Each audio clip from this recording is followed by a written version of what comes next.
Welcome to another Enspiral podcast. Today I'm here with Hailey to talk about Hello. games. Ooh. Yeah, let's play. Yeah, I'm super excited about that. And I've been seeing you creating lots of fantastic games and exploring that. And I'm also quite a game guy. So I thought that's a perfect topic to explore with you. Yeah, for sure. And likewise, I've seen you creating things too. So looking forward to digging in. Let's explore. So, first of all, I'm curious about this whole notion of games and play. And especially, this is sometimes we might associate it with the things that kids do in kindergarten, but as serious adults working in decentralized orgs and positive impact organizations, play maybe doesn't have a place to play, but maybe it does. So I'm curious, how do you frame your mind around that? What is play for you? What are games for you? And how do they connect with the work inside an organization? Okay. Um, yeah, well, I guess let's start with play and games. And both of these are terms that you could endlessly dissertate upon. What do they mean? Um, but I think of the play as open-ended. It's fun. It can make you laugh, or it can be, oh, geez, like I'm already getting lost. But maybe the difference between a play and a game is a game tends to be more structured. It tends to have a kind of a boundary around it. Um, Although then we can talk about infinite games and that whole thing, which I know is quite a popular set of concepts. Um, One of the maybe interesting conceptual frames for games is the idea of a magic circle. So it's related to suspension of disbelief in the movies. It's like when we step into the magic circle of the game, we agree to abide by the special rules that are created. So in the magic circle of Monopoly, to choose a bad game as an example, we all agree that we live in this weird abstracted reality of properties and rents, and that we're trying to compete against each other, and that we're going to submit to these rules for the duration of this game. Um, and it's that willingness to step into that and just inhabit that space, which is totally artificial, that then opens up all these other possibilities about ways to feel and ways to interact that we can then step back out of and debrief about or observe.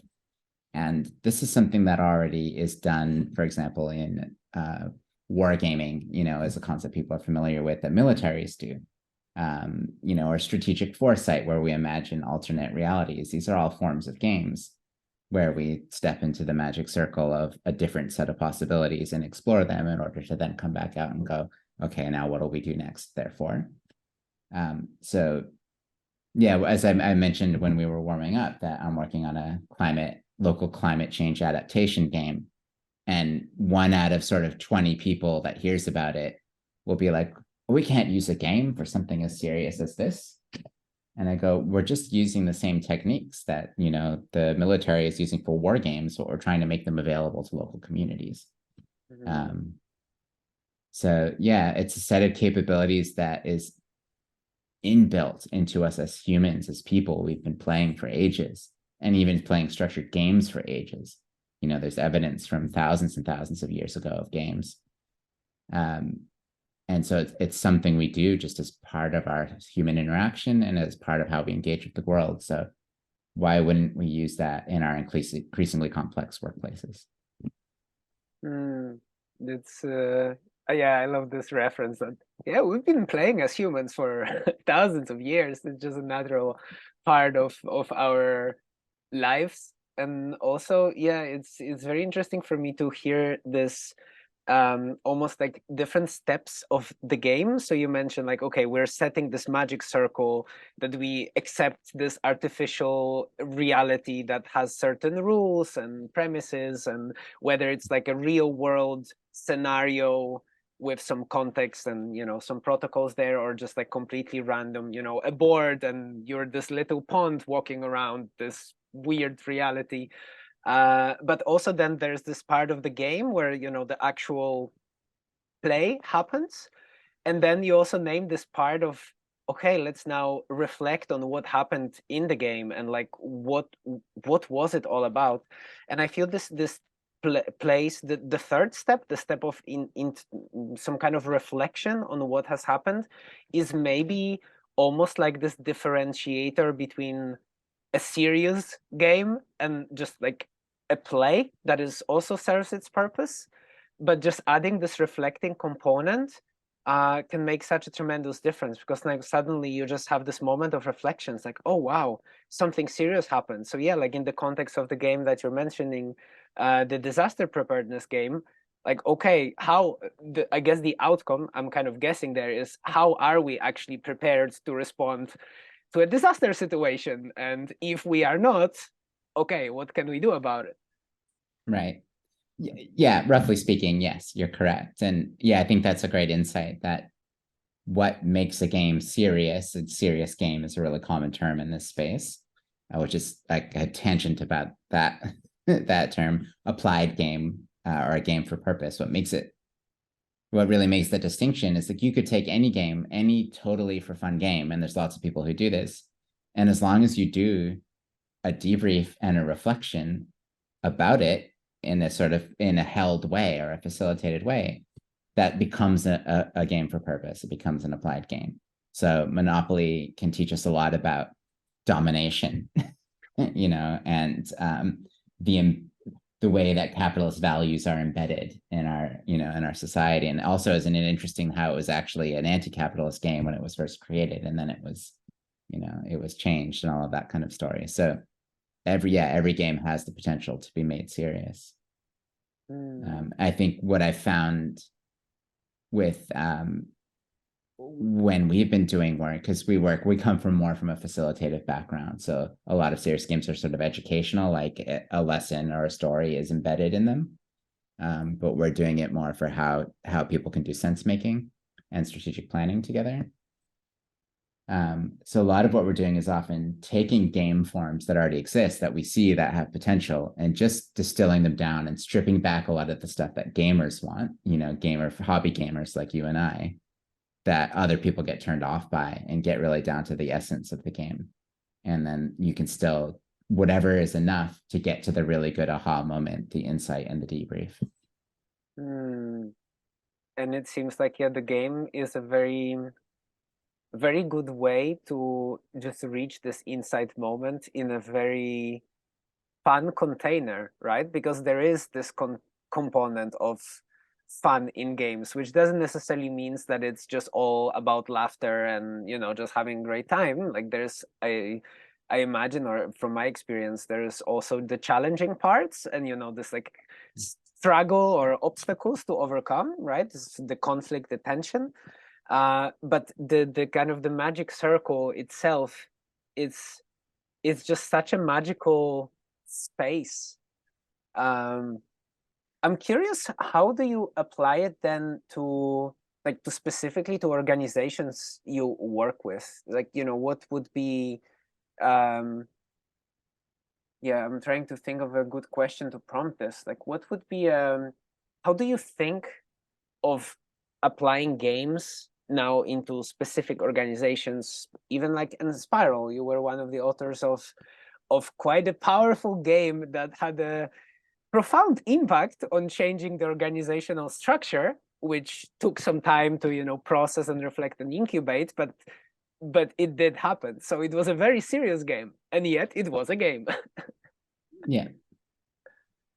So how I think about that, and how we at Amble think about that, is, like I said, we come from facilitation background. So people engagement, change management, facilitation.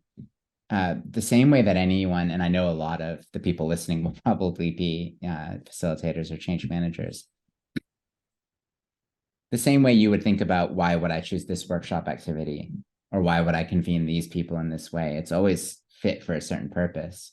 And in fact, I would argue that workshop activities and games are really different expressions of the same underlying pattern, right? A sort of structured, contained intervention. The magic circle is that we're going to brainstorm sticky notes for the next 10 minutes, and we agree to do that, and knowing that it's not, well, we're not working on the answer. It's like, well, we are, but in this structured way. So that sort of comes to the way I think about it is, why would I choose a game at a certain point in any process or any journey over something else? And the answer is not always to choose a game. It's often to go, you know what, it's actually just this tried and true workshop activity, or maybe we can make that tried and true activity a little more playful and make it more fun. But so then that to me goes to like, what are the unique things that games can do? So you named one of them, which is they can be more engaging and fun. Sort of next to that is that they can be more accessible if they're designed well to be accessible, in that games are often good at embedding their own teaching in the game, like kind of on-ramping people, especially video games particularly good at this, that they hold your hand without actually stopping to teach you. You just find yourself kind of learning the buttons as you go. I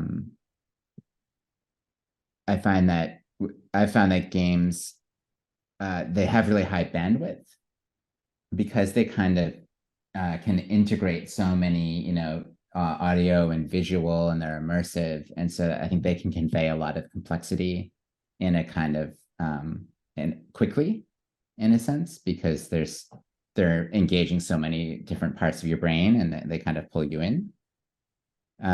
Some games can bring you into a psychologically safe space. So games that have narrative or story in them, which is sort of a specialty of ours, can give people, say, like the mask of a character and a fictional scenario that makes it safe for them to sort of imagine risks, or even reveal a part of themselves that, because they're playing this character, it's a little bit safer, and there's the plausible deniability. So you can have that psychological safety to go into maybe some tricky spaces.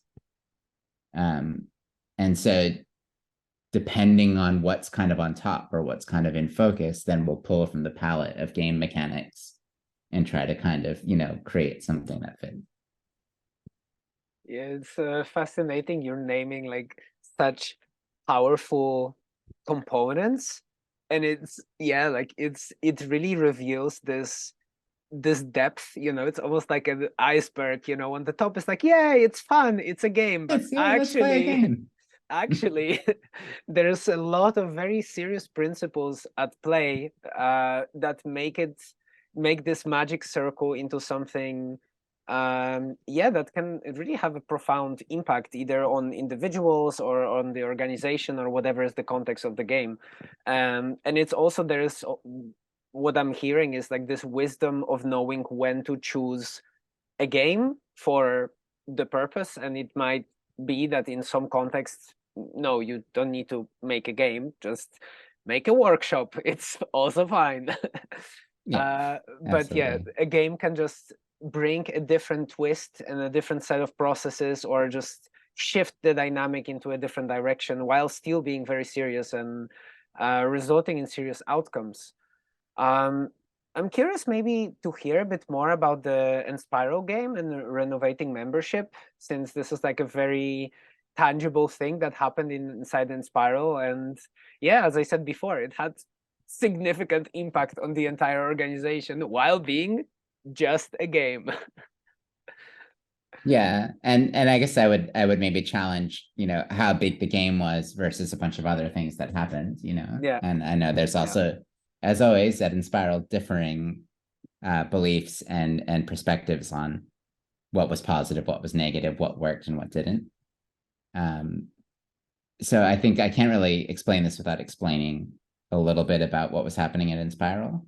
So Enspiral is a network of like-minded people who are trying to support each other to do what we believe is good work, social impact work or positive change in the world. And so we come together, we belong, we have gatherings, we create patterns and technologies that we can share.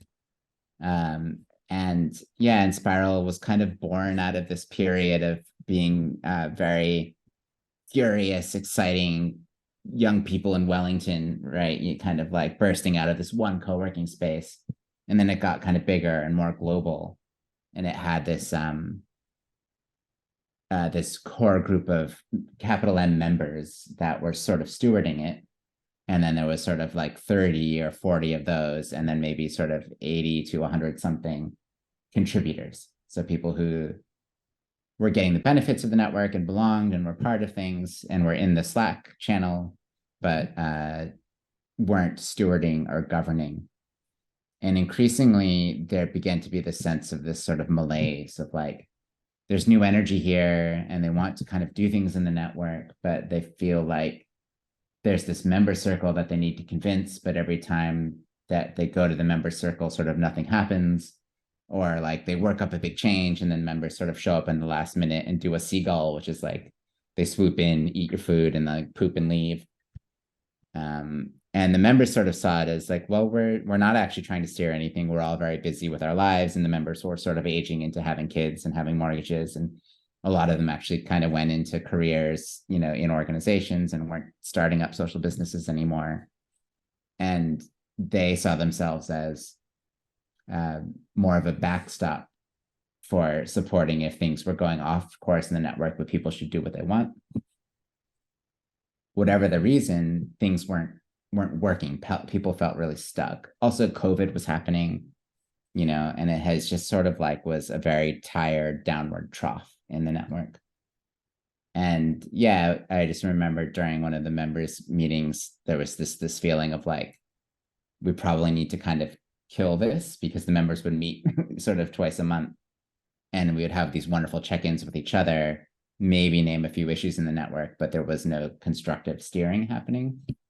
And yeah, I had only become a member maybe 6 months before that. And I said, I think maybe I can work on this. And there'd already been some conversations about that. What I noticed about previous attempts to make big change, and specifically with membership, was that Enspiral had a tendency to do change in sort of a big fit and start. So someone would go away in a working group, they'd come up with a redesign, they'd put the redesign up, and then the people who weren't paying any attention to this process, when it came time for the decision, they'd go, well, what about this? And what about this? And I don't know, I'm not so sure. And that would give the impression, you know, appropriate or not, of the seagull swooping, you know. And so I said, no, we're going to do this really slowly. And we're going to really surface like what's the deep underlying things here that are keeping us stuck. And so we actually did quite a large, like a long arc of a defined facilitated process with info gathering and interviews, and then kind of crunching all of that data and writing that up in this booklet called Renovating Membership: Perspectives, Tensions, and Possibilities. And so that was actually quite a long piece.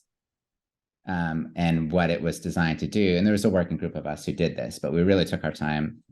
And that's partly what put some people off, is it just took so long and sort of nothing seemed to happen for a long time. And it seemed like maybe it was, you know, just a bunch of wasted spiraling. But yeah, we kind of put that all together, and then Summerfest was sort of coming around, and we said, how can we kind of get this into the experience of the event and also make it accessible, and people who are never going to read this, and provide people a way to talk about these things.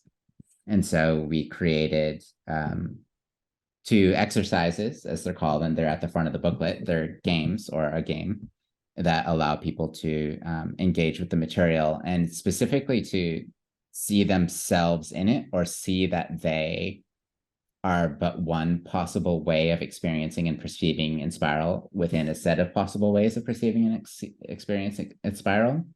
And that was like the fundamental thing that we needed people to see, is that it's not that other people are silly or bad or not doing enough or whatever. It's just that you are someone who cares about these things, and that person is someone who cares about those things, and those things actually can cohabit.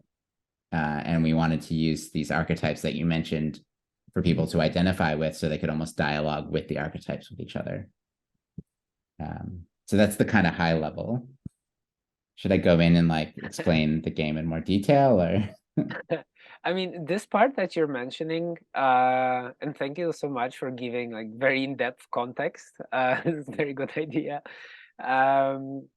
Yeah, I remember this really stuck with me when I was, like I remember somebody posted, like this is not something you read quickly. Make yourself a cup of tea, book an hour, and really read this. And I was still quite new in Enspiral at the time. But I love documentation. I was really curious about this network. I was still in this phase of like, wow, this is the holy grail of decentralized organizing. Um, so I did that. I made myself a cup of tea, sat in front of the ocean, and just read the whole thing. And it's like, wow, this is so simple at the end of the day. Like, I mean, the result, right? From what I remember, the kind of main thing that stuck with me is like, hey, those are the kind of core archetypes that we see and Spiral kind of seems to attract as different perspectives. And we know that, right? Like everybody defines Enspiral slightly differently. It's always a little bit vague, and everybody has their own perspective on how things are. And we really embrace that. Like this is how things are, and that's a good thing. The diversity of it is the strength.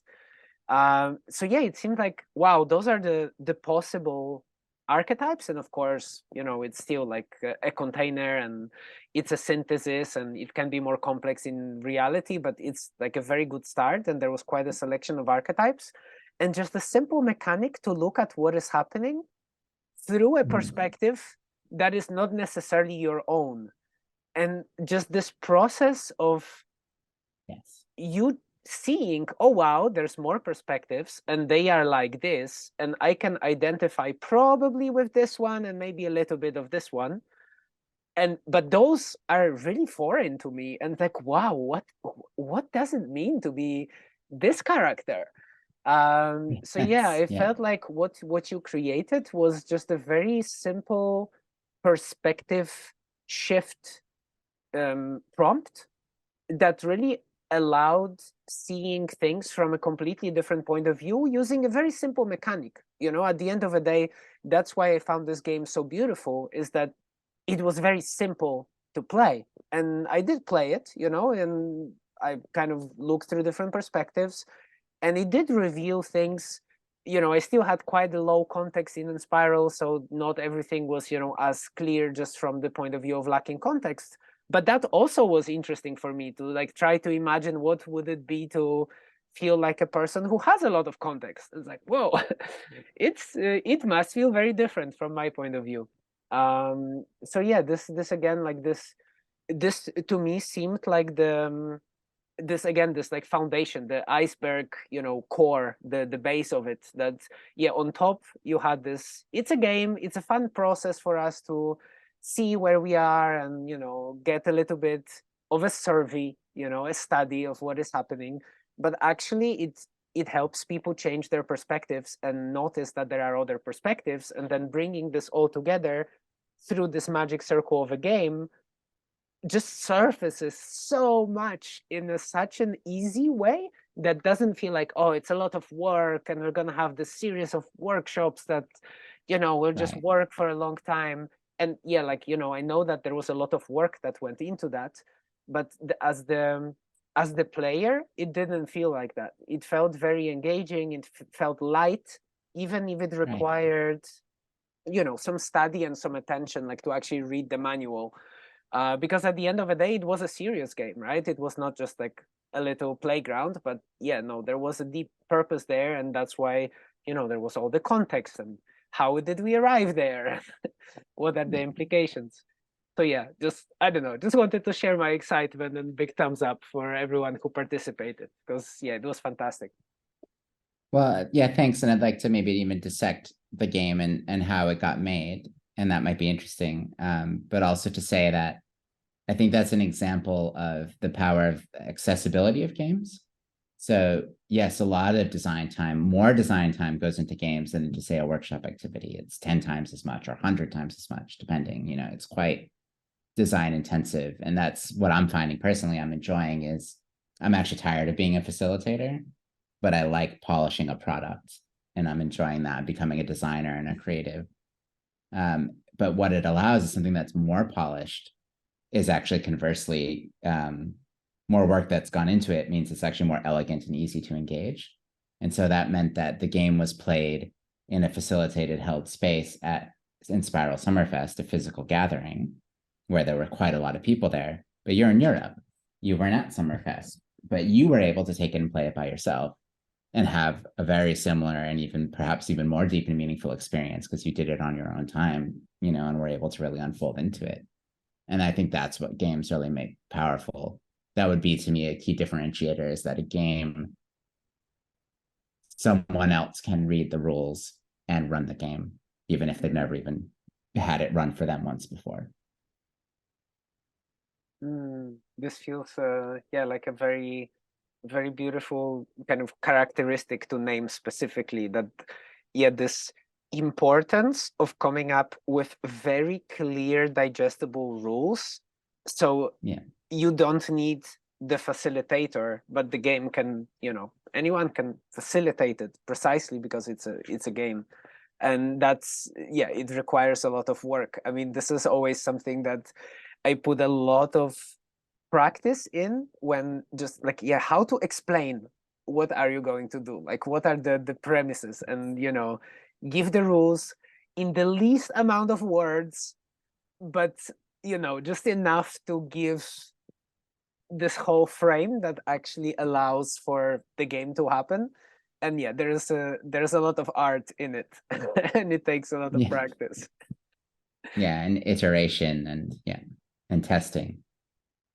So in the kind of context, to maybe finish off this thread of the Enspiral game, so you kind of came, from what I heard, to this let's say challenge, you know, like how can we deal with this membership contributor divide and how can we go about it?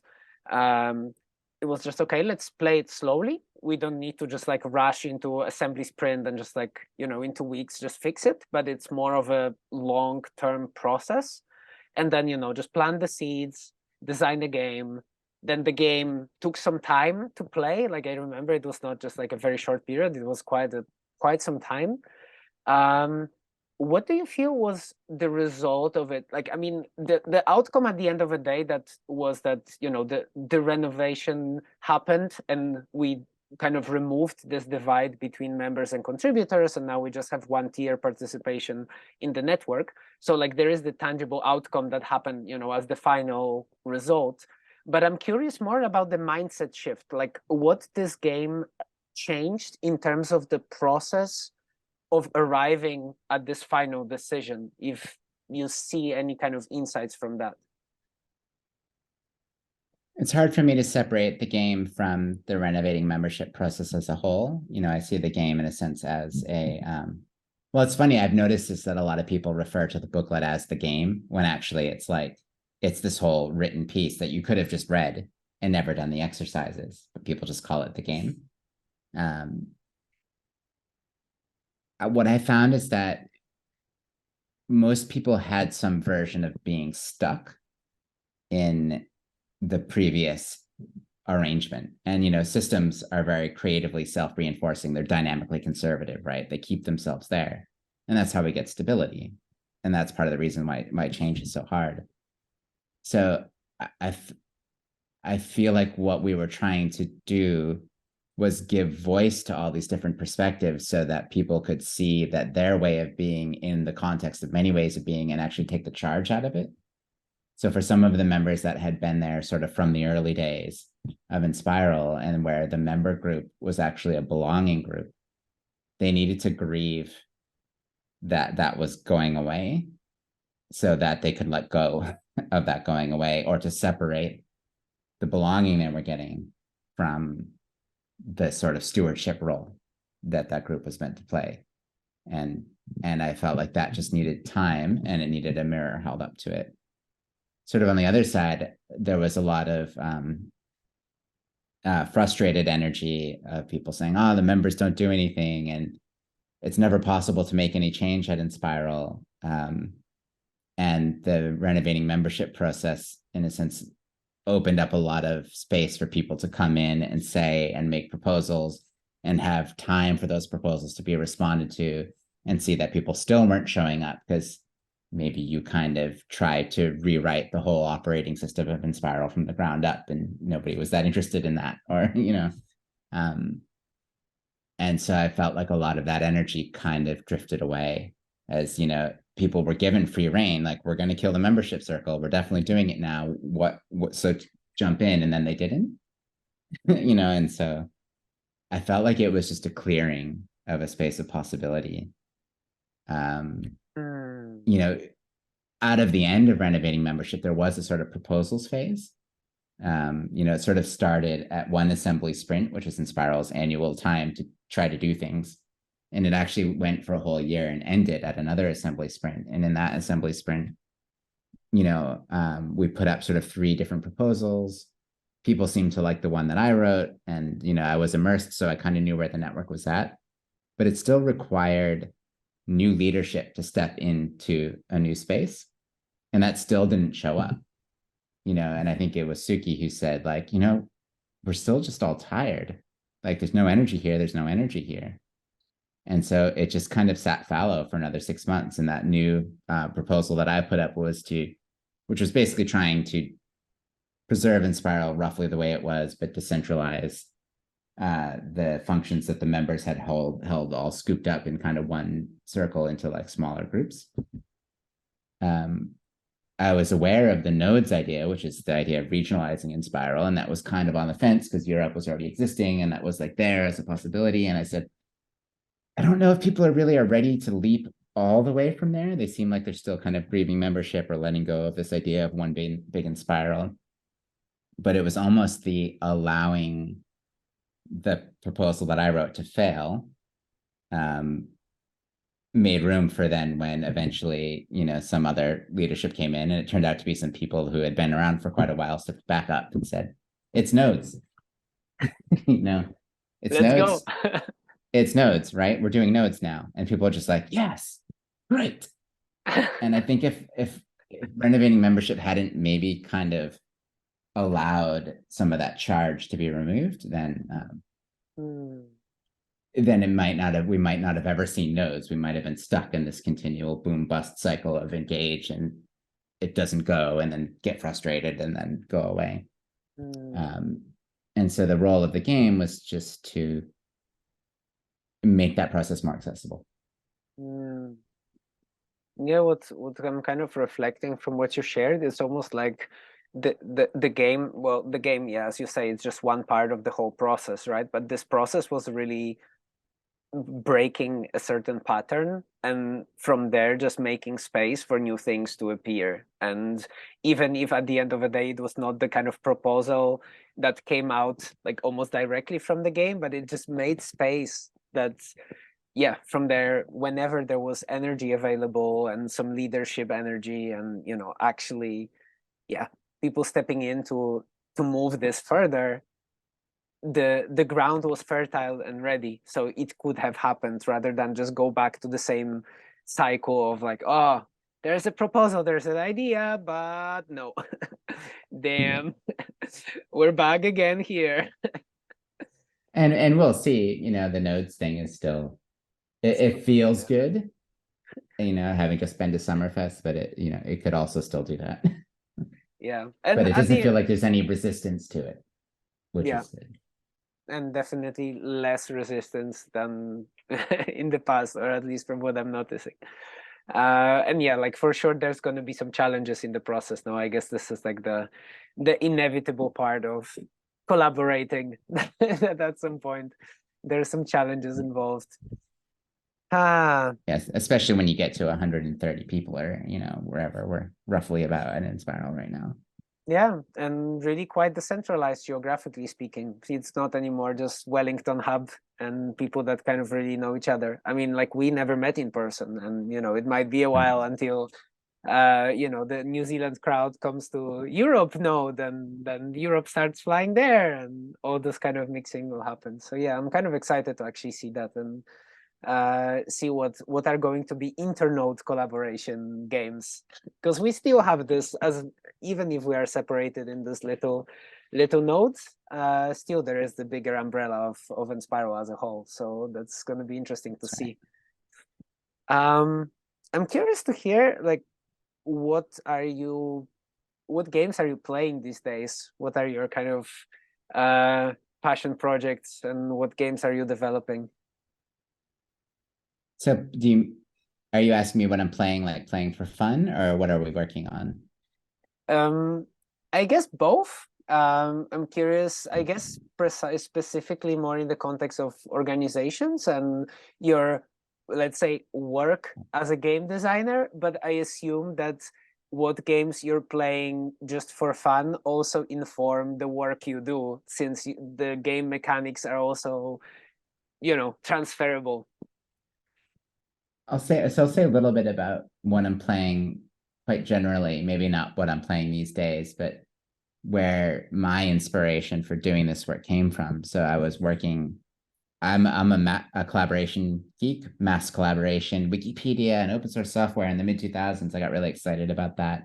I started studying it and eventually landed a job with a consulting firm in Melbourne. That's what brought me to Australia, working on mass collaboration and facilitating collaboration into mainly into government, into the public sector. That was our biggest client. But what made that exciting, or what was always driving me, was this promise of mass collaboration, that everybody, all the way down to every person in every community, could come together as part of local processes that kind of rolled up to higher level processes that would allow us to co-create a world that works for everybody. Very kind of like Buckminster Fuller meets Wikipedia kind of, utopian vibe. And yeah, that sort of started to get washed away in the just grinding out consulting projects and facilitating workshops. But I was always looking for, like, what is this way to get collaboration capability out to the edges? So we have all these really incredible advanced scenario planning and strategic planning capabilities that use collaboration, but they require expensive facilitators like me and a lot of time and access to power to have anything come of it. But I finally got around. I was always loved games, but I didn't always make a lot of time for them, partly because I was obsessed about this collaboration mission. But I started playing Dungeons and Dragons somewhere in there. And one time I'm sitting there and we're playing this game. I don't know I'll explain Dungeons and Dragons. I don't know. I feel like these days everyone kind of knows what it is, but it's this game where you're in an adventuring party with like 4 other people, like real people, who are playing sort of almost superheroes, like particularly strong people, but in a fantasy setting. So wizards and fighters and Lord of the Rings kind of vibe. But there's a dungeon master who's essentially a table facilitator, and the dungeon master has in their head they're like God. They have the total knowledge of this fantasy world, and they say, okay, adventuring party, you're find yourself standing in front of this goblin cave. You know that there's treasure in there because the old man in town told you so. What are you gonna do? And that response that people make, oh, I'm going to check for traps before we go in, or I'm going to cast my light spell and light up my staff so I can see in this dark cave. The game has a system of rules that allows whether or not the players succeed when they say what they try to do can be judged and determined and kind of put through this game. But what's super powerful about these games is that people can say that they try anything, and then the dungeon master, supported by the rules system, can resolve any attempt. They could say, I'm going to jump all the way up to the moon and come back down, and the dungeon master will go, it's not possible. You can only jump 3 feet in the air, or you don't have any spells to help you do that. And so there's always a way. And so it's this really incredibly powerful co-creation activity, co-imagination activity that's happening with completely amateur, non-trained facilitators using essentially free equipment. You can get all the rules for free online. And this practice spread globally before the internet, in the 80s, before the commercial internet. And I just went, boom, this is a way. And the whole thing we've been talking about with accessibility and how it's packaged up. And, the book for Dungeons and Dragons is this thick, but still anyone can get it and read it if they're passionate enough. And, there's a whole bunch of other games that are lighter. And so I said, there's something here. There's got to be something here. And that led me to start kicking over rocks and go down this whole trend. So I guess in terms of, like, I still play that sort of game a lot these days, but that's a lot of where when I said earlier that narrative-based games or storytelling-based games are particularly powerful to kind of put people into a kind of collective hallucination of an alternative reality. That's a lot of what we're taking cues from at Amble. Mm. And I can imagine, I mean, I'm coming from pretty much similar background. I've been playing role play games since I think the first time was maybe I was like 8 years old or 7 years old. And I was already Okay. like, after my first experience, I was like, wow, I need to bring it to my school. And then I was, the game master. And, we couldn't even like afford the special dice. So I was using my stopwatch to like, roll the dice. And you would say stop. And then we would see what was the last, digit on the stop clock. It was really funny. Oh, wow. So it was like That's really clever. commitment, every time we go for like a walk with fellow students, yeah, we'll just explore magical fantasy worlds. But I see also like this parallel, like from this infinite possibilities world, but yet still you embody a certain character, and there are certain rules of physics where maybe they are altered through the context, and there's spells and all sorts of magical reality. But yeah, this possibility of really acting out anything that you want, it's a very interesting parallel to draw into the kind of more real life context, like disaster preparedness, right? When you essentially can play or you can use the very similar mechanics that, hey, we're in this town and there's a cataclysm, and those are the kind of things that you're working with. And of course, now I'm just kind of imagining what it could be, but the kind of parallel track for me is very interesting, that the same kind of mechanics used from games for fun can really be applied into very serious game. And I guess places like Burning Man and all sorts of burns are also, in a sense, this kind of games. Like, yes, you go to this place in the middle of nowhere, you build a city. That's like a mass collaboration game, and it is for fun, but you are learning real skills in the process, and you can apply them wherever you go. Yeah, 100%. Yeah, so there's sort of like a list of benefits that you can get out of a game. So skill building is one, a lot of training.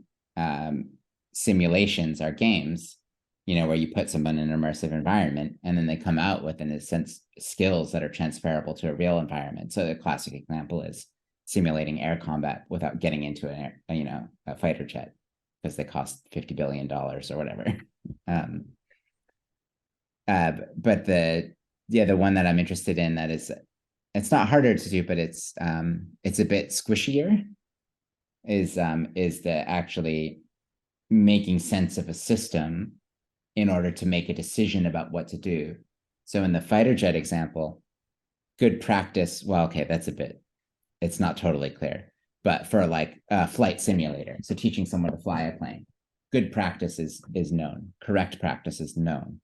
And like how to crash the plane or how not to crash the plane can be built into the simulator pretty unambiguously, whereas will this policy work? Will this strategic decision work? The computer doesn't know that in advance. The game can't know that in advance. So you can't try to build a game which is like a perfect simulator that already knows the answer, so that then the people playing it just discover it by playing. But you can still create a game that usefully elevates the conversation or generates new insights that then improves the decision making of the group in a complex and uncertain circumstance.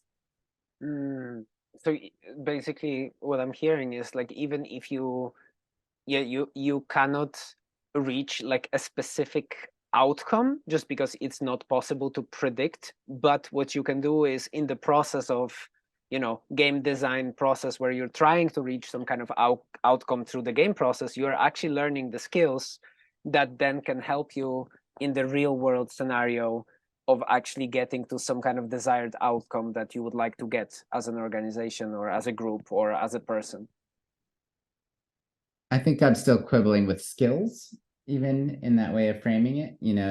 It's actually, you're gaining insight about how different aspects of the system interact with each other as a result of playing the game. And that can, so to get more specific, in wargaming, again, there's a really in vogue game type called a matrix game. And so imagine a game, it'll be a game about the warfare in the Balkans or something like that. And it's a classic one. And each player will take on one of the kind of players in the mix, either, one of the countries that's there, or Russia or the US. And they're given sort of one sheet about, this is like your background and the assets that you have. And then each round on their turn, they will propose something they're trying to do. And it can be anything, just like in D&D. It can be anything that they attempt.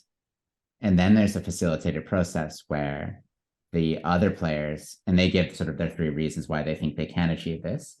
And then the other players then are invited by the facilitator to give sort of a series of objections about why this is actually going to be hard for you. And then they arrive together at there's lots of different ways to do this, but they might arrive together at a probability, seems like that's a 75% chance. But now we're just going to roll the dice, see whether you succeed or not, based on the probability sort of spectrum that we created. And then okay, it failed. What does failure look like? We'll write that down, and then we'll actually carry that forward in the story. So it's not that we're arguing, oh, but that would have succeeded or that wouldn't have. It's that we all agreed that it was roughly this chance. That's what the dice said. So that's where our story is going today. And just in the process of going through that collective imagination together, then in the debrief, we can go, wow, I never really thought about it that way, but it was so interesting how my decision, which was driven by resource constraints, led me to make this choice, which led to this other outcome. And isn't that just like what happened? Or doesn't that make so much sense? Or, oh, now I feel like I really understand that leader's decision now because I went through this. So yeah, just basically building a more holistic or more complete understanding of this subtle dynamics in a system at play. Yeah. That's it. Yeah. Cool. Gotcha. And I think that's what the Renovating Membership game was trying to do. Point out different parts of the system and get people familiar with it. Exactly. Sounds fantastic. I feel like we're getting kind of towards the good end of this super cool conversation. I'm kind of curious to maybe end it. It's what is your suggestions, or how would you advise organizations to actually play more or apply more games, serious games, to the development of their organization? I think there's one layer, which is just getting over the stigma, which is, just, I guess I point a lot as an easy thing. I think people who often doubt the applicability of games think that they're not serious enough. And that's why I think they get called serious games, because that's literally a stigma battling kind of way of naming it. That, there's these examples that come from warfare and so forth. That's me sort of talking to a particular stakeholder that I have in mind. The other one is that recognizing that your games have to be accessible for non-gamers, so people who don't find games fun. So a lot of people have what I call Monopoly trauma. Monopoly is a game that really sets you against each other, and it's often played with siblings, and it has a lot of feelings of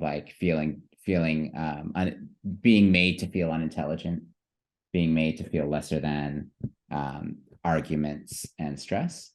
And so you need to do a lot of work to overcome that, to create psychological safety when you're bringing in a game.